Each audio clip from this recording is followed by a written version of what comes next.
Kita harus tahu saudaraku, dan kita harus yakini, karena ini rukun iman kita, akan ada namanya hari pembalasan.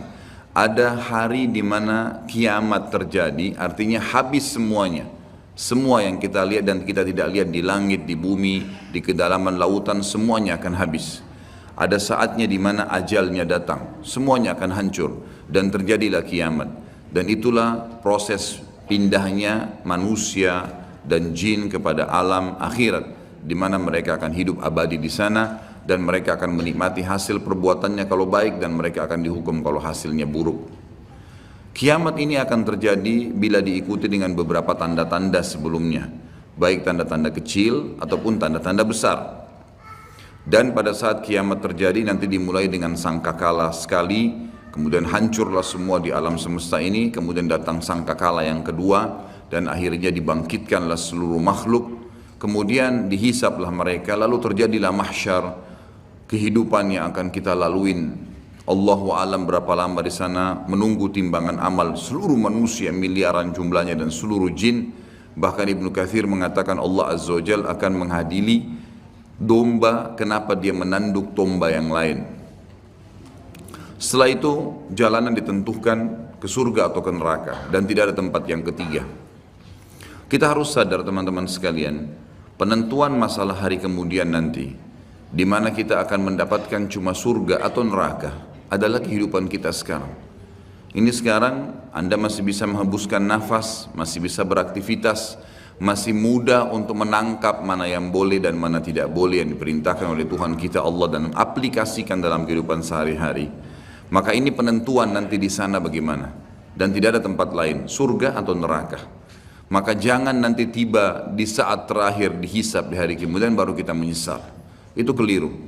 Orang mukmin harus jeli. Ingat teman-teman, Allah memberikan kepada kita akal fikiran yang jernih, bisa berpikir, bisa menangkap, bisa memilah mana baik, mana buruk.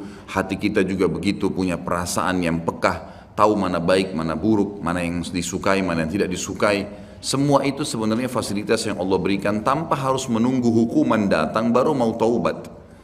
Orang mukmin jeli, cerdas. Sabda Nabi SAW, al-mu'minu qayyisul fatin. Orang mukmin itu qayyis, cerdas sekali. Fatin itu pekah luar biasa. Jadi mereka tuh tahu kalau mereka buat salah, ini salah nih, ditinggalin. Apapun godaannya, dilawan sama dia karena dia tahu ini haram. Dan dia tahu setiap pelanggaran agama pasti ada konsekuensi hukum. Tidak ada dosa yang dilakukan sekecil apapun tidak ada konsekuensinya. Harus ada.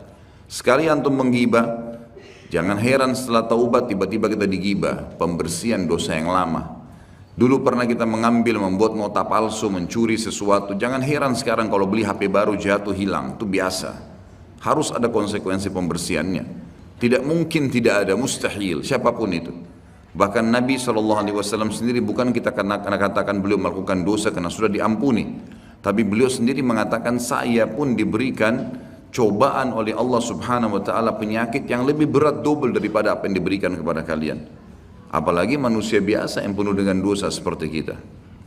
Kita akan bahas fase hari kiamat ini teman-teman sekalian dengan tanda-tandanya, kecil dan besar. Kemudian kita akan masuk ke fase kiamatnya. Kemudian kita akan masuk ke, ada bahasan di pasal ke-11 nanti tentang azab dan nikmat kubur. Kemudian nanti kita akan masuk ke fase mahsyar, kemudian surga dan neraka. Ini memang poin yang akan dibahas secara berentetan tentang masalah ini. Saya tidak tahu yang lalu sudah pernah saya jelasin pasal ini atau belum? Belum ya? Saya akan bacakan pasal ke-10. Beriman kepada hari kemudian, hari pembalasan, hari kebangkitan dan seterusnya. Namanya ada banyak sekali. Seorang muslim beriman, meyakini dengan hatinya, mengikrarkan dengan lisannya, mengaplikasikan dengan anggota tubuhnya, maksudnya dia lakukan ketaatan supaya selamat di akhirat dan menjauhi pelanggaran agar tidak dihukum. Seorang muslim beriman bahwasanya kehidupan dunia ini mempunyai saat-saat di mana ia akan berakhir, pasti tidak ada keraguan di situ, dan mempunyai hari terakhir yang tidak ada hari sesudahnya. Lalu datang kemudian kehidupan berikutnya untuk kehidupan akhirat. Pada saat itu Allah Azza wa Jalla membangkitkan kembali segenap makhluk dan menghimpun mereka semua untuk diadakan perhitungan atau hisab, di mana orang-orang saleh diberi balasan kenikmatan abadi dalam surga sedangkan orang-orang yang durhaka atau penuh dengan dosa diganjar dengan azab dan siksaan menghinakan di dalam api neraka. Na'udzubika minan nar. Ia juga beriman bahwasanya hari akhirat ini didahului oleh tanda-tanda kiamat seperti munculnya Dajjal, Ya'juj Ma'juj, turunnya Nabi Isa alaihissalam dari langit, keluarnya binatang melata yang dapat berbicara, terbitnya matahari dari tempat terbenamnya sebelah barat, dan tanda-tanda lainnya. Kemudian sangkakala atau trompet raksasa ditiup satu kali untuk kematian dan kebinasaan, lalu tiupan berikutnya untuk kebangkitan dan hidup kembali serta menghadap kepada Rabbul Izza, Allahu Azza wa Jal. Kemudian penyerahan kitab-kitab catatan amal masing-masing, maka ada yang menerima kitab catatan amalnya dengan tangan kanannya dan pasti dia selamat, dan ada pula yang mengambilnya dengan tangan kirinya yang pasti dia akan celaka. Setelah itu disediakanlah mizan, timbangan amal, dan perhitungan amal atau hisab pun dilaksanakan, lalu jembatan terbentang di atas neraka menuju surga. Dipancangkan hingga berakhirnya proses agung tersebut dengan menetapnya semua penghuni surga di surga dan penghuni neraka di neraka. Iman yang demikian itu diyakini karena dalil-dalil nakli dan akli berikut ini. Jadi ini bukan, sekali lagi saya sering ucapkan di majelis ini teman-teman dan di majelis ilmu saya yang lainnya, antum hadir di sini, anda hadir di sini ini saya bukan datang ceramah sejam 2 jam untuk berdongeng, untuk menyampaikan sebuah kisah yang dikarang-karang. Ini ilmu, wahyu, sesuatu yang pasti terjadi, tidak ada keraguan di dalamnya. Jadi apapun yang disampaikan itu bukan hanya sekedar untuk didengar telinga kanan keluar telinga kiri. Ini jadi prinsip hidup, memang harus dipegangi. Karena itu fungsi daripada majelis ilmu, kita mengambil wahyu, mengubah hidup kita menjadi lebih baik dari sebelumnya, lebih mengenal Allah, lebih takut akan azabnya, lebih tamak terhadap rahmatnya. Lalu kemudian kita memang meninggal dalam kondisi baik, itu yang dimaksudkan. Jadi kalau antum hadir di majelis ilmu tidak bisa mengubah orang menjadi lebih baik dari sebelumnya, lebih bertakwa kepada Allah, lebih takut terhadap azab-azab karena berbuat pelanggaran, percuma saja hadir. Harusnya memang bisa mengubah. Makanya fahami setiap ustadz yang datang, antum hadir di majelis ilmu manapun, target dia berbicara itu bukan seremoni, bukan menyampaikan, bukan penyanyi, bukan pelawak yang datang hanya sekedar menyampaikan untuk menghibur orang kemudian terima fulus atau duit untuk itu, sama sekali. Setiap dai kalau dia ikhlas kepada Allah bukan itu targetnya. Tapi bagaimana dia bisa memberikan pemahaman kepada orang-orang yang akhirnya menjadi target amal jariah dia pada hari kiamat nanti, agar mereka faham terhadap hukum Allah dan mereka aplikasikan itu. Dan mereka bangga untuk menjadi pegawai-pegawai tanda kutip Allah pencipta langit dan bumi ini. Saya dan teman-teman dai pasti sangat senang untuk bisa menjadi dai seperti ini karena kita menjadi pegawainya Allah, menyampaikan apa yang Allah inginkan dan Allah akan berikan balasan. Antum pun merasa bangga sebenarnya karena berhasil memahami apa yang Tuhan kita inginkan dan selamat gara-gara itu. Itulah sebabnya kenapa Nabi SAW sholat sampai kakinya pecah-pecah. Dan Aisyah akhirnya hampir meneteskan air mata berkata, ya Rasulullah, bukankah dosa anda sudah diampuni yang lalu dan yang akan datang, belum dikerjakan sudah diampuni? Jawaban Nabi SAW sederhana, afala akunu abdan syakura, tidak layakkah saya menjadi orang yang bersyukur karena saya bisa diberikan petunjuk dan akhirnya saya bisa mengetahui mana boleh dan mana tidak boleh. Itu sebuah karunia yang sangat luar biasa bobotnya. Jadi jangan sampai apa yang kita sampaikan ini hanya sekedar kenangan, hanya sekedar sebuah informasi yang seperti hal yang lewat seperti baca koran, bukan teman-teman. Dalil-dalil yang kita bacakan ini sesuatu yang pasti, wahyu, tidak ada keraguan di dalamnya. Yang pertama, tentang adanya kiamat, pasti berakhir semua kehidupan ini. Adanya berita dari Allah Subhanahu wa taala tentang hal tersebut sebagaimana kekal dalam firman-Nya dalam surah Ar-Rahman ayat 26 dan 27. A'udzu billahi minasyaitonir rajim. Kullu man 'alaiha fan wa yabqa wajhu rabbika dzul jalali wal ikram. Semua yang ada di bumi ini akan binasa, tidak terkecuali hancur, dan tetap kekal wajah Rabbmu yang mempunyai kebesaran dan kemuliaan. Firman Allah yang lain juga menjelaskan surah Al-Anbiya ayat 34 sampai 35. A'udzu billahi minasyaitonir rajim wa ma ja'alna li basharin min qablikal khulda afa in mitta fahumul khalidun kullu nafsin dha'iqatul maut wa nabluukum bisyarri wal khairi fitnah wa ilaina turja'un. Kami tidak menjadikan hidup abadi bagi seorang manusia pun sebelum kau, hai Muhammad. Jadi semuanya mati. Dari Adam pun manusia pertama sudah melalui proses kematian menuju ke alam akhirat itu. Maka jikalau kau mati, apakah mereka akan kekal? Ada orang-orang yang menolak ajaranmu itu akan bisa kekal? Maka tanda tanya, tiap-tiap yang berjiwa akan merasakan mati.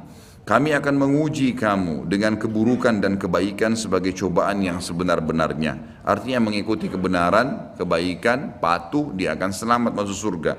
Itu cobaan, gitu kan? Dia berhasil lolos. Ada orang yang tidak berhasil, tetap dirumus dalam hal-hal yang dilanggar. Tapi Allah berusaha menariknya dengan peringatan-peringatan. Rasa takut, rasa penyesalan, rasa khawatir, dipermalukan oleh orang-orang di sekitarnya. Sampai puncaknya kalau tidak mau Allah tutup dengan su'ul khatimah, dengan tabrakan, dengan penyakit parah. Karena memang sudah tidak mau menyadari tentang peringatan Allah.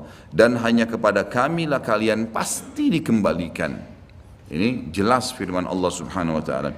Surah At-Taghabun ayat 7. A'udzu billahi minasyaitonir rajim. Za'ama alladhina kafaru allan yub'atsu qul bala wa rabbi latub'atsunna thumma latunabba'unna bima 'amiltum wa dzalika 'ala Allahi yasir.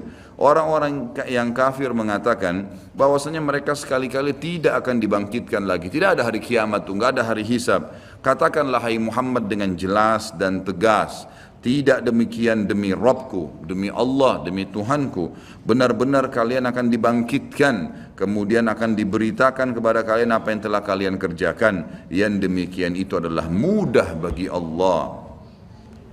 Surah Al-Mutaffifin ayat 4 dan ayat 6, bertubi-tubi ayat Al-Quran menceritakan kepada kita. A'udzu billahi minasyaitonir rajim. Ala yadhunnu ulaika annahum mab'utsun liyaumin 'azim yauma yaqumun nasu lirabbil alamin. Tidakkah orang-orang itu yakin bahwasanya sungguhnya mereka akan dibangkitkan pada suatu hari yang besar, berat hari itu. Beratnya luar biasa karena penentuannya surga atau neraka, enggak ada opsi, enggak ada tengah-tengah. Harus di sini nikmat abadi atau di sini azab yang menyakitkan dan menyedihkan. Yaitu hari ketika manusia berdiri menghadap Rabb alam semesta. Juga Asy-Syura ayat 7. A'udzu billahi minasyaitonir rajim. Wa kadzalika auhayna ilaika Qur'anan Arabiyyan litundhira ummal qura wa man haulaha wa tundhira yaumal jam'i la raiba fi. Fariqun fil jannati wa fariqun fis sa'ir. Demikianlah kami wahyukan kepadamu Al-Quran dalam bahasa Arab, hai Muhammad, supaya kamu memberikan peringatan kepada Ummul Qura, penduduk Mekah, dan penduduk negeri-negeri sekelilingnya, seluruh dunia, serta memberi peringatan pula tentang hari berkumpulnya manusia atau hari kiamat yang tidak ada keraguan padanya. Segolongan pasti pada saat itu akan masuk ke dalam surga, dan segolongan lagi pasti masuk ke dalam neraka. Tidak ada pilihan yang lain. Sekarang penentuannya teman-teman, hati-hati. Jangan pernah terpengaruh dengan lisannya orang-orang di sekitar kita. Pujian dia, hinaan dia, cacian dia hanya sepanjang lidahnya. Kamu alim ya, kamu hebat ya, kamu gagah ya, kamu kaya lah. Itu hanya sepanjang lidah. Jangan itu membuat kita lalai, nggak ada gunanya sama sekali. Atau bahkan mungkin dia menghardik dengan kata-kata yang tidak baik, mencaci maki. Allah mengajarkan, kalau ada orang seperti ini, wa idza khatabahumul jahiluna qalu salama. Kalau orang bodoh mengajak bertengkar, tinggalkan saja kata Allah, enggak usah dilayani. Enggak ada waktu untuk menyanyiakan waktu kita kepada hal-hal yang tidak ada manfaatnya. Para ulama salaf kita memaksimalkan waktu mereka per detiknya, dari kegiatan ibadah ke ibadah apa lagi, terus begitu. Sampai seseorang di antara mereka berharap tidak ngantuk malam hari supaya bisa beribadah semalam suntuk. Karena tahu ini akan terjadi hal-hal yang akan besar nantinya. Para sahabat Abu Darda, Abu Hurairah dan sahabat-sahabat Nabi yang lain semuanya, mereka sering menangis tiba-tiba tanpa sebab. Lalu ditanya oleh orang-orang sekitarnya dari para tabi'in, ada apa? Anda ini menangis, bukankah Anda sahabat Rasulullah? Maka jawaban mereka, sungguh bekal kami sangat sedikit, perjalanan masih panjang, tidak ada jaminan amal kami sudah diterima walaupun kami sudah melakukannya. Mungkin ya, ada kekurangan-kekurangan dalam amal tersebut, kita tidak pernah tahu. Dari khayalan sholat, dari ini, dari itu, dari riya dan seterusnya, ini berbahaya. Kalau para sahabat bisa khawatir begitu, bagaimana dengan kita teman-teman sekalian? Harusnya kita lebih jeli dan lebih hati-hati lagi. Alhamdulillah dengan kemahamurahannya Allah, Allah memberikan fasilitas yang namanya taubat, mudah sekali dilakukan. Tinggal mau meninggalkan perbuatan salah, jadi orang baik-baik, itu saja. Patuhi jalannya Allah, maka Allah masih bisa mengampuni itu kesalahan-kesalahan. Walaupun apa yang sudah kita sia-siakan sudah rugi sendiri. Artinya kalau pernah kita selama 10 tahun lalai terus berbuat dosa, dan dalam 10 tahun itu ada orang lain yang sudah berbuat amal ibadah, sudah puasa Senin Kamis, sudah puasa, sudah hadir majelis ilmu, sudah sholat 5 waktu di masjid, sementara kita lalai, maka tentu berbeda antara kita dengan dia. Itu secara akal sehat pastinya. Jadi jangan sampai kita menganggap semua orang sama tingkatannya, tidak. Tapi bukan mustahil dengan amal-amal yang tersisa setelah kita taubat akan meninggikan derajat kita. Bukan mustahil. Merengek, memohon, tamak terhadap rahmat Allah diperintahkan, dianjurkan. Dalam surah Zalzalah yang sangat masyhur, ayat 1 sampai ayat 8, satu surah lengkap, Allah Subhanahu wa taala menyebutkan, A'udzu billahi minasyaitonir rajim, idza zulzilatil ardu zilzalaha wa akhrajatil ardu athqalaha wa qala al insanu ma laha yawma idzin tuhadditsu akhbaraha bi anna rabbaka awha laha yawma idzin yasdurun nasu ashtatan liyaraw a'malahum faman ya'mal mithqala dharratin khairan yarah wa man ya'mal mithqala dharratin syarran yarah. Apabila bumi digoncangkan dengan goncangannya yang dahsyat dan bumi telah mengeluarkan beban-beban berat yang dikandungnya, semuanya yang ada kuat, tambang-tambang segala suatu batu-batu yang kuat di bawah tanah semua terbongkar pada hari itu. Dan manusia bertanya, mengapa bumi jadi begini? Pada hari itu bumi menceritakan beritanya, karena sungguhnya Rabbmu telah memerintahkan yang demikian kepadanya. Pada hari itulah manusia keluar dari kuburnya dalam keadaan yang bermacam-macam, supaya diperlihatkan kepada mereka balasan pekerjaan mereka. Barang siapa yang mengerjakan kebaikan walaupun seberat zarrah, biji sawi, niscaya dia akan melihat balasannya. Dan barang siapa yang mengerjakan kejahatan walaupun seberat biji zarrah, biji sawi, niscaya dia akan melihat balasannya pula. Surah Al-An'am 158. A'udzu billahi minasyaitonir rajim. Hal yanzuruna illa an ta'tiyahumul malaikatu aw ya'tiya rabbuka aw ya'tiya ba'du ayati rabbik yawma ya'ti ba'du ayati rabbika la yanfa'u nafsan imanuha lam takun amanat min qablu aw kasabat fi imaniha khaira. Al-ayat. Yang mereka nanti-nanti, kapan mau taubat nih? Kapan yang kafir itu mau beriman kepada Allah?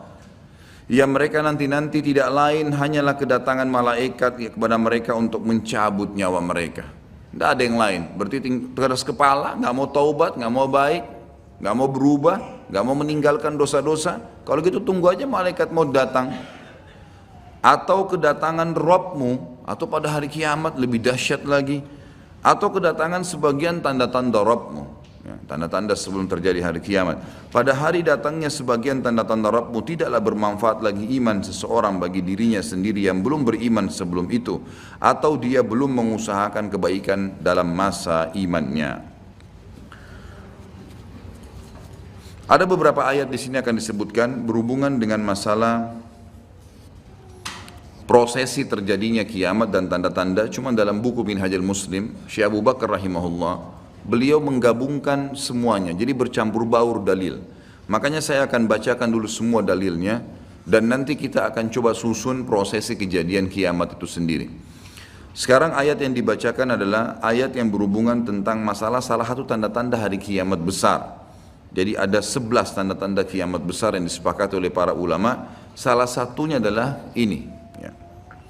Surah Al-An'am ayat 82. A'udzu billahi minasyaitonir rajim wa idza waqa'al qawlu 'alaihim akhrajna lahum dabbatan minal ardi tukallimuhum anna an-nasa kanu biayatina la yuqinun.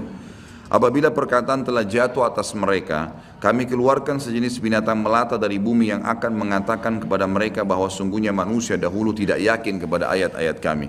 Sampai sini saya tahan dulu dan kita akan jelaskan 10 atau 11 tanda-tanda kiamat itu. Bagi teman-teman yang memegang bukunya bisa melihat di halaman 86. Saya akan bacakan hadisnya. Hadis ini riwayat Imam Muslim nomor 2901. Jadi tanda-tanda kiamat itu ada besar ada kecil. Tentu kalau tanda-tanda kiamat kecil banyak sekali. Di antaranya hadis riwayat Muslimnya juga yang berbunyi, Kata Nabi SAW, tidak akan terjadi kiamat sampai aku diutus menjadi Nabi. Hitunglah 6 tanda-tanda kiamat, ini kecil.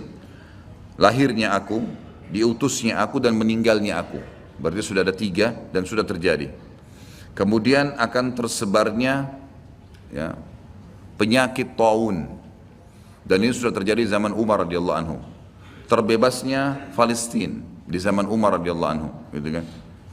Kemudian pembebasan negeri Persia terjadi di zaman Umar radhiyallahu anhu. Berkumpul semua itu.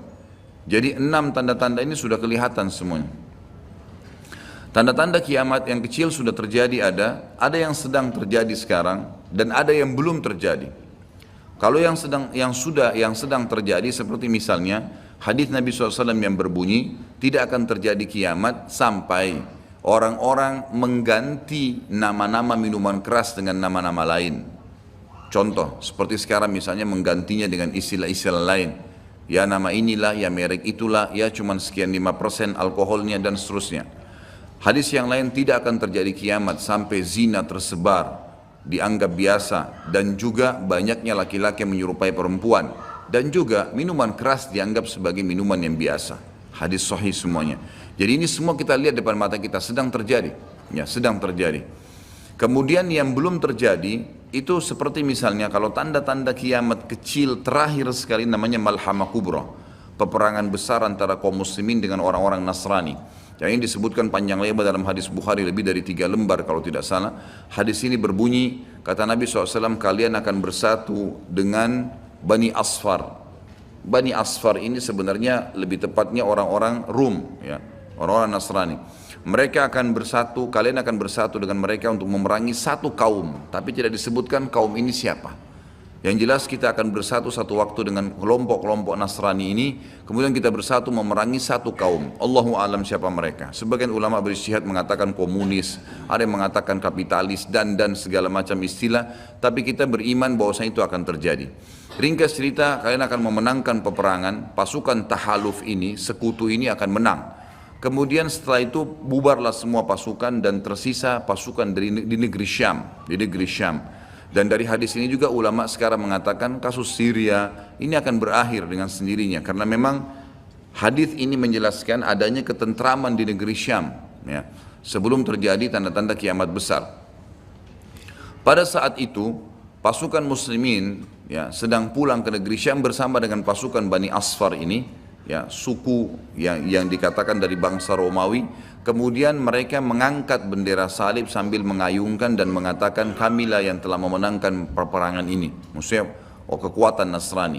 Maka yang muslim sempat, teman-teman mereka mengatakan, ini kan kita sekutu, bagaimana caranya kalian mengaku ya memenangkan sendiri. Terjadi cekcok di antara mereka. Lalu kata Nabi SAW, akhirnya segelintir muslimin yang ada di situ Allah karuniakan mereka mati syahid, terbunuh semua. Lalu hari kedua beberapa muslimin bersatu untuk ya berperang, dan mereka juga dikaruniakan Allah mati syahid. Hari ketiga berkumpul lagi muslimin untuk mereka berpegang pada satu kesepakatan untuk tidak akan membiarkan bahwasanya orang-orang Nasrani menganggap menang sendiri.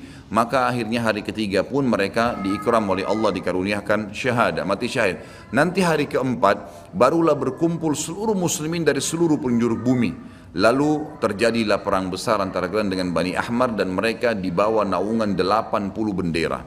Sebagian ulama hadis mengatakan mereka dibawa 80 negara. Jadi perang besar-besaran. Dan di dalam kegiatan orang-orang Nasrani, di sebagian pastor dan pendeta, mereka menamakan akan terjadi nanti perang salib besar, puncak daripada penentuan siapa yang menang dan siapa yang kalah. Kita sebagai orang muslim bukan sedang memicu emosi untuk mempersiapkan diri, tapi memang ini hadis Nabi SAW, wahyu yang menyampaikan kita akan berperang melawan mereka, dan ini perang besar-besaran seluruh dunia akan terjadi. Maka kalian pun akan berperang, tapi tidak disebutkan waktunya berapa lama, sampai pasukan kalian menembus wilayah Rum dan kalian berhasil menjebolkan temboknya dengan takbir dan tasbih, berzikir. Dan tembok ini sebagian ulama mengatakan adalah Vatikan, karena memang satu-satunya markas orang-orang Nasrani yang menggunakan pintu gerbang, kalau dibuka dianggap ada sebuah keputusan penting, kalau ditutup berarti sudah segala macam ya yang mereka kultuskan sekarang.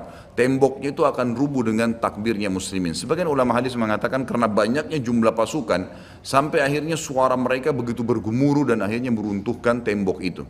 Allahu a'lam, itu makna hadis. Kemudian pada saat itulah syaitan, iblis menjelma jadi manusia lalu teriak di tengah-tengah pasukan muslimin berkata, wahai muslimin, Dajjal sudah keluar di tengah-tengah kalian. Dajjal sudah keluar di tengah-tengah kalian. Maka teriakan ini membuat pasukan muslimin, mereka tahu benar pada saat itu hadis Nabi SAW yang berbunyi, diriwayatkan Imam Bukhari Muslim, kalau kalian dengarkan Dajjal keluar di satu lokasi, maka selamatkanlah diri kalian walaupun ke gunung-gunung. Gitu kan. Janganlah seseorang dari kalian berkata imannya kuat lalu dia sengaja menemui Dajjal, akhirnya dia menjadi pengikutnya. Jadi para mujahidin tahu masalah itu. Mereka bukan tidak berani, tapi mereka mengikuti sabda Nabi SAW. Maka mereka pun akhirnya pada pulang masing-masing. Kata Nabi SAW, mereka pun bubar ke wilayah masing-masing. Pada saat mereka tiba di wilayahnya, ternyata Dajjal tidak ada. Itu berita dusta. Dan pada saat itulah Dajjal keluar. Pada saat itulah Dajjal keluar. Dan Dajjal adalah tanda-tanda kiamat besar yang pertama. Tanda-tanda kiamat besar yang pertama. Jadi ini akan terjadi. Ini sekaligus saya menitik beratkan, ya, tidak bolehnya sembarangan orang ngomong. Sekarang soalnya ada beberapa orang, semoga Allah berikan hidayah, menentukan tahun ya akan terjadi kiamat. Bagaimana caranya menentukan tahun? Ini tanda-tanda depan mata kita masih ada yang belum terjadi. Dan ini peperangan besar seluruh dunia, ini nggak main-main, ini bukan perang 1-2 hari. Ini peperangan yang besar sekali, gitu kan? Jadi Allahu alam kita masih menemukan atau tidak. Tapi yang jelas menurut tanda-tanda sekarang kita masih ada di fase-fase tanda-tanda kiamat kecil yang sedang terjadi. Tapi kita menyampaikannya, gitu kan? Yang jelas ini sesuatu yang masih Allahu alam. Berapa lama? Tapi dari hitungan tahun tidak mungkin 20-30 tahun. Bukankah banyak orang menebak-nebak tahun 2000 sekian akan kiamat, 2000 sekian akan kiamat. Ini semua dari mana? Kita punya kiai dan guru kita Nabi Muhammad SAW menyampaikan kepada kita tanda-tandanya ada sebelum terjadi kiamat. Tanda-tanda itu tidak akan terjadi kiamat. Kemudian kita akan masuk menjelaskan teman-teman sekalian tanda-tanda kiamat besar. Ada 11 yang disepakati tanda-tanda kiamat besar, sebagaimana disebutkan di dalam hadis riwayat Imam Muslim. Yang pertama adalah keluarnya Dajjal. Dan Dajjal ini diambil dari kata-kata Dajjala yang berarti kekacauan. Dan ini digunakan untuk nama seseorang yang memang akan dikeluarkan oleh Allah Azza wa Jal sebagai fitnah bagi kaum muslimin. Makanya kita dalam tahiyat membaca wa'udzubika min fitnatil masihid dajjal, dan jauhkanlah kami dari fitnahnya Masih Dajjal. Nanti akan saya paparkan panjang lebar. Yang kedua adalah sementara Dajjal membuat kerusakan di muka bumi, maka akan keluar Mahdi, yang kata Nabi SAW akan keluar seseorang yang sama namaku, Muhammad bin Abdullah, akan sama paras wajah dan poster tubuhku, sama persis dengan Nabi SAW, alisnya, matanya, kulitnya, dan dari keturunanku, dari kota Madinah. Jadi kan sebagian ulama hadis mengatakan ini kemungkinan dari turunan Hasan radhiyallahu anhu, karena memang sekarang yang banyak di Madinah itu turunan Hasan radhiyallahu anhu. Maka dia akan keluar dan Allah mengubahnya dalam sehari semalam. Kemudian dia keluar dari Madinah ke Mekah lalu dibayat dengan 300 orang, lalu kemudian mereka membentuk pasukan untuk mengejar Dajjal. Kemudian yang ketiga pada saat itu, nanti akan saya jelaskan panjang lebar, ini garis umumnya dulu. Yang ketiga akan turun Nabi Isa alaihissalam. Pada saat pasukan Mahdi sudah sampai di masjid ya, Menara Putih, dikatakan, dan subhanallah masjid itu kata ulama hadis ada sekarang di Damaskus, di ibu kota Syria. Ada masjid yang disebutkan Menara Putih, dan Nabi SAW sebutkan dengan nama Menara Putih. Nanti mereka akan singgah sholat asar situ, lalu Isa alaihissalam turun. Kemudian setelah itu, setelah Isa alaihissalam ya, datang turun kemudian memerangi Dajjal, datang tanda-tanda hari kiamat. Yang keempat adalah Ya'juj wa Ma'juj, dua suku yang dari anak Adam diciptakan oleh Allah Subhanahu wa taala, tapi mereka berbeda dengan kita. Mereka sangat beringas, memakan semuanya, kala jengking, ular, hewan-hewan, jumlahnya banyak. Bahkan seseorang di antara mereka tahu kalau akan mati kalau seandainya sudah memiliki 1000 orang anak. Dan mereka akan membuat kerusakan, membunuh semua yang ditemui. Kafir, beriman, tidak ada urusan. Selain mereka akan dibunuh. Ini ada ciri-cirinya. Ya, ada ciri-ciri yang akan saya sebutkan nanti. Ringkas cerita, mereka akan buat kerusakan dan Allahu a'lam berapa lama di situ. Isa alaihissalam dan kaum mukminin akan sembunyi di gunung-gunung dan mereka akan mati bukan dengan peperangan dengan kaum mukminin tapi dengan doa Isa alaihissalam yang berdoa lalu Allah matikan mereka dengan satu kali mati. Maka semua miliaran orang yang Ya'juj ini mati tiba-tiba. Kemudian Isa alaihissalam pun berdoa kepada Allah agar dihilangkan jenazah mereka karena seluruh bumi ini dipenuhi dengan jenazah mereka. Sampai disebutkan dalam hadis mereka akan turun di sebuah sungai Tibriyah di wilayah Syam. Mereka minum sungai tersebut. Orang terakhir mereka datang sudah nggak temukan lagi ada airnya, saking banyaknya jumlahnya. Dan saya pernah tanyakan ke dosen saya sendiri waktu tingkat 3 kuliah bicara masalah Ya'juj Ma'juj ini. Saya bilang, Syekh, apakah ada orang dari kita yang ikut dengan pasukan mereka? Maka syekhnya mengatakan sama sekali tidak ada. Karena kita beranjak daripada hadis Nabi SAW, seseorang yang antara mereka tahu dia akan mati kalau sudah punya 1000 orang anak. Dan mereka akan membunuh semua selain mereka. Jadi ada ciri khasnya sendiri. Kemudian setelah mereka mati pun, Isa alaihissalam berdoa, lalu Allah SWT datangkan burung-burung yang besar dari arah barat, yang mencengkram mereka satu-satu, lalu dibuang ke lautan ke arah timur. Kemudian Allah turunkan hujan yang membersihkan kotoran-kotoran mereka. Jadi sudah ada tanda-tanda kiamat pertama Dajjal, nanti akan saya ceritakan ceritanya. Kemudian ada Mahdi keluar dari Madinah, kemudian turunnya Isa alaihissalam, kemudian Ya'juj Ma'juj. Setelah berjalannya waktu maka akan terjadi orang-orang kufur kembali kepada risalah langit. Setelah pada saat itu Isa alaihissalam sudah meninggal dunia, sudah mulai sebenarnya tentram, orang sudah mengenal Allah, tapi dengan berjalannya waktu manusia mulai lalai, mulai lagi kembali menyembah berhala, mereka lagi berbuat zina, mereka melakukan kekacauan. Maka keluar tanda-tanda kiamat besar yang kelima, yaitu keluarnya dabbah atau hewan melata. Yang hewan melata ini akan keluar dari tanah, berbentuk seperti hewan tapi dia bisa berbicara dan dia membawa cap yang dia mencap orang beriman dan orang kafir. Setiap kali mereka buat kesalahan, ya diingatkan oleh dabbah ini, kalau kamu sedang lalai dari jalan Allah, kembalilah. Dan itu tadi yang ayat yang kita bacakan surah An-Naml ayat 82. Kemudian setelah itu datang tanda-tanda kiamat yang keenam. Setelah keluarnya dabbah, maka akan terjadi 6, 7, 8 sekaligus tanda-tanda kiamat ini. Yaitu terjadinya longsor besar di wilayah timur Jazirah Arab. Tepatnya wilayah timur itu Irak, Iran, Afghanistan, Rusia, itu wilayah timur Jazirah Arab. Akan terjadi longsor besar yang tidak bisa lagi ditutup. Dan terjadi juga longsor besar, tanda-tanda kiamat yang ketujuh, itu adalah di Jazirah Arab dan juga terjadi di wilayah baratnya Jazirah Arab, yaitu wilayah Afrika. Dan ini juga akan longsor besar, gitu kan. Kemudian terjadilah tanda-tanda kiamat yang selanjutnya, yang ke berapa? 9. Keluarnya api dari wilayah Ka'rul Aden namanya, atau wilayah padang pasirnya wilayah Aden. Aden salah satu kota di Yaman, gitu kan. Dan sekarang ini sudah ada diangkat di YouTube, dicuplikan, dan saya pernah lihat sebagian padang pasir wilayah Aden ini yang disebutkan dengan Ka'ril Aden itu memang tidak ada orang yang tinggal situ karena panasnya, gitu kan. Dan ada wilayah padang pasir yang sempat terbelah dan mereka melihat dan diteliti secara ilmiah di bawah itu ada api yang sangat besar. Jadi ini sudah disebutkan dalam hadis Nabi Sallallahu Alaihi Wasallam. Kemudian selanjutnya akan terbit matahari dari barat sebagaimana dia biasa terbenam dari situ. Ini ada berapa? 10 ya? Berarti ada satu yang tertinggal ya.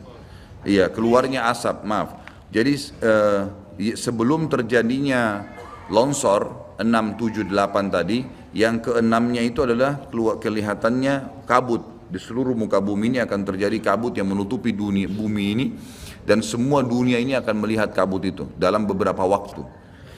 Inilah 11 tanda-tanda kiamat besar. Baik, kita akan rincikan dengan izin Allah satu persatu.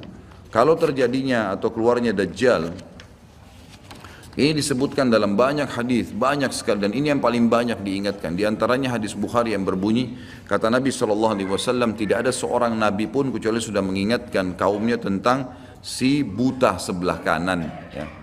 Jadi memang dia cirinya buta sebelah kanan. Dajjal memiliki ciri khas, rambutnya keriting, kemudian kulitnya mendekati hitam, ya. Jadi sawo matang, badannya kekar, kemudian dahinya lebar, ya.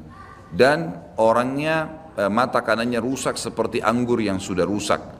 Dan kata Nabi SAW, ingatlah dia akan mengaku sebagai Tuhan dan ketahuilah Tuhan kalian Allah tidak buta sementara dia buta. Kemudian orang-orang pada bertanya, ya Rasulullah, bagaimana bisa orang mengikutinya? Kata Nabi SAW, pada saat itu dunia akan ditimpa kelaparan dan Dajjal memiliki bergunung-gunung makanan. Ini bahasa wahyunya begitu. Allahu alam seperti apa, yang jelas dia bergunung-gunung memiliki makanan. Dan dia akan melewati seluruh muka bumi ini, tidak ada satu tempat pun kecuali dia akan lewati, melainkan akan dilewati kecuali Madinah dan Mekah. Itu yang dia tidak bisa masukin. Dajjal akan membuat kerusakan di muka bumi 40 hari. Satu hari pertama seperti setahun, satu hari kedua seperti sebulan, satu hari ketiganya seperti sepekan, dan sisa harinya seperti hari-hari kalian. Berarti setahun, 2 bulan, 2 pekan. Dan ini kemungkinan kata sebagian ulama, dia akan menggunakan teknologi yang ada sekarang. Karena Nabi SAW mengatakan, akan keluar Dajjal dari wilayah Yahudiyah di Khurasan. Wilayah Yahudiyah ini subhanallah, sekarang di Iran ada satu perkampungan namanya Yahudiyah. Diberikan nama itu. Dan mayoritas penduduknya orang Yahudi. Kata Nabi SAW, Dajjal akan keluar dari wilayah Yahudiyah di Khurasan. Khurasan itu Iran. Gitu kan? Dan sekarang ini sudah ada, semua ini ada. Tidak mungkin salah sabda Nabi SAW. Dikatakan akan keluar dan diikuti dengan 70.000 orang Yahudi. Dan sebagian ulama hadis mengatakan pada saat itu teknologi sangat canggih seperti sekarang, lebih canggih lagi, gitu kan? Sehingga Dajjal mengelilingi muka bumi ini dengan 1 tahun 2 bulan 2 pekan itu sudah kelilingi seluruh dunia. Dan setiap kali kata Nabi SAW dia memasuki sebuah wilayah dan orang-orang beriman padanya, maka wilayah itu akan subur, turun hujan dari langit. Perekonomian mereka, ya, perkebunan, peternakan semua akan subur. Dan setiap wilayah yang ditinggalkan oleh Dajjal tidak mau beriman, maka akan susah, hujan tidak turun dari langit, hasil mereka mengurang dan seterusnya. Jadi memang ini sabda Nabi SAW disuruh kita menghindar, bukan melawannya. Dajjal akan terus membuat kerusakan di muka bumi dan banyak sekali pengikut-pengikutnya. Kata sebagian ulama hadis, beritanya akan merambak sangat cepat dan banyak pengikutnya karena menggunakan media. Kemungkinan menggunakan media kayak kisah sekarang merambat luar biasa, mudah ditangkap informasinya. Dajjal akan dikenal oleh orang-orang, Jadi orang-orang akan banyak yang tidak beriman sama Allah, yang munafik, semuanya ikut. Termasuk ada yang mengaku Islam tapi munafikin menjadi pengikutnya Dajjal. Ya. Kemudian Dajjal akan keliling terus di muka bumi sampai dia tiba di Madinah. Yang diceritakan kota Madinah. Dan dia tidak bisa memasuki kota Madinah karena di setiap pintu gerbangnya ada malaikat yang menghunuskan pedang. Ada 2 malaikat yang menghunuskan pedang dan menghadangnya. Maka Dajjal pun tidak bisa masuk. Allahu alam bagaimana ini terjadi, tapi ini sabda Nabi SAW. Lalu Dajjal pun mencari gunung tertinggi yang ada di sekitar perbatasan Madinah. Sebagian ulama yang pernah saya tangkap bahasa mereka mengatakan batas Madinah yang paling mudah dijangkau dan masuk adalah Wadi Aqiq. Wadi Aqiq sebuah lembah yang kebetulan dulu berada di depan kampus kami. Jadi di situ dianggap kalau sudah keluar dari situ berarti sudah keluar dari wilayah haram itu sendiri. Allahu alam, ini ijtihad tentunya. Tapi yang jelas Dajjal akan naik ke atas sebuah gunung, kemudian dia berkata kepada para pengikutnya, apakah kalian melihat istana putih itu? Maka mereka semua melihat ke arah Masjid Nabawi. Lalu mereka mengatakan iya. Kata Dajjal, itulah istananya Muhammad yang aku tidak bisa jangkau. Dan subhanallah sekarang Masjid Nabawi warnanya seperti istana putih, gitu kan? Tanpa disadari dengan menggunakan marmer putih besar. Begitu juga dengan perluasannya nanti. Memang kalau dari kejauhan seperti istana yang sangat mewah, gitu kan? Ringkas cerita, Dajjal pun akhirnya sebelum pergi, dia sempat menyentakkan kakinya, kata Nabi SAW, sehingga membuat terjadilah gempa di Madinah dan membuat seluruh orang munafik di Madinah keluar jadi pengikutnya. Terjadi gempa dan hanya tinggal di sana orang-orang beriman. Hanya tertinggal di sana orang-orang yang beriman. Lalu keluarlah sebelum Dajjal pergi, keluarlah satu anak muda yang kata Nabi SAW orang terbaik pada saat itu. Orang terbaik pada saat, orang yang paling luar biasa imannya. Masih muda di sini ulama mengatakan istilah syab dalam bahasa Arab bisa dari mulai balik 12 tahun sampai 40 tahun. Nanti keluar seorang anak muda yang diistilahkan syab antara umur ini, kemudian keluar dan sempat melihat Dajjal. Maka Dajjal pun mengatakan menangkapnya segera dan mengatakan saya Tuhanmu. Maka orang tersebut mengatakan, kau adalah Dajjal yang telah diceritakan oleh Nabi SAW. Karena dalam hadis yang lain dikatakan setiap orang mukmin bisa melihat di dahinya tulisan kafara yang berarti kufur. Dia bisa membaca bahasa Arab atau tidak, tapi dia akan bisa membaca dengan hikmah Allah. Matanya orang mukmin bisa melihat itu sehingga dia tahu ini adalah Dajjal. Kemudian Dajjal pun mengambil gergaji dan membelah dua dari kepala sampai kemaluannya, sehingga anak muda itu terbelah dua dan Dajjal melewati tengah-tengahnya dan seluruh pengikutnya bersorak-sorak. Lalu Dajjal berkata, bangkitlah, bangkit kembali bersatu. Lalu kata Dajjal, apa kau sudah yakin saya Tuhanmu? Maka Dajjal mengatakan, maka anak muda itu mengatakan, justru saya tambah yakin kau adalah Dajjal. Setelah itu dia berusaha membunuhnya tapi dia tidak mampu lagi. Allah sudah selamatkan. Maka Dajjal pun meninggalkan lokasi tersebut. Lalu puncaknya Dajjal menuju ke Palestina. Dan dia akan bermarkas di sebuah tempat namanya Babulut. Babulut dalam hadis. Subhanallah, sekarang ini sudah ada kota di Israel yang mereka rebut wilayah Palestina, sebuah seperti kecamatan, ya, kalau yang saya tangkap, saya pernah ada cuplikannya, itu ternyata diberikan nama Babulut oleh orang Yahudi. Dan ini disebutkan dalam hadis dengan lafaz itu Babulut, ya, Bablut, gitu kan. Ini subhanallah saya lihat cuplikannya Babulut, gitu. Ini luar biasa ini, seperti sabda Nabi SAW. Dan sekarang mereka lagi fokus membangun, menjadikan wilayah itu wilayah yang paling mewah di Israel. Subhanallah, gitu kan. Dajjal akan menuju ke sana, dan sementara dia menuju ke sana, setiap wilayah yang dia lewatin, salah satunya disebutkan dalam hadis Bukhari adalah dia akan melewatin satu wilayah yang sangat banyak masyarakatnya. Ya Allahu alam ini di mana? Apakah di wilayah Cina? Apakah di pokoknya masyarakat komunitasnya paling besar. Kita tahu sekarang Cina sama India ini tempat yang sangat luas, gitu. Banyak masyarakatnya, dia akan melewati wilayah yang banyak masyarakatnya, lalu kemudian dia berkata kepada pemimpinnya, Allahu alam, ini presiden kah, raja kah, kepala suku kah, dia akan berkata bahwasanya saya Tuhanmu. Maka orang itu mengatakan, apa buktinya kau Tuhan saya? Dia bilang, bagaimana kalau saya hidupkan kedua orang tuamu? Apa kau akan percaya saya Tuhanmu? Maka orang itu berkata, tentu saja. Ada Dajjal, tunjukkan kuburannya. Ditunjuk kuburannya, lalu Dajjal mengatakan, keluarlah. Maka keluarlah orang tuanya dan berkata ibu ayahnya, ikutlah pada orang ini karena ikutlah pada ini karena dia adalah Tuhanmu. Maka akhirnya kepala suku atau kepala negara itu pun menyatakan ikut dan seluruh masyarakatnya ikut. Jadi luar biasa, miliaran orang jadi pengikut Dajjal pada saat itu. Maka Nabi SAW sudah membongkar buat kita itu. Berkata apa? Itulah dua syaitan yang menjelma untuk menipu manusia, dan itu puncak terakhir sekali sebelum Dajjal menuju ke Israel. Lalu kemudian dia menuju ke Palestina, tapi disebutkan Israel, dikatakan Palestina dalam hadis. Lalu menuju ke sebuah wilayah yang namanya Babulut tadi. Lalu Dajjal berpesta pora di sana dengan pengikut-pengikutnya, mentuhankan dia berikan makanan, kaya raya, segala macam dia bisa lakukan, fitnah, gitu kan. Akhirnya keluarlah. Pada saat sementara dia berjalan ke Babulut dan tiba di Babulut, keluarlah di Madinah Mahdi.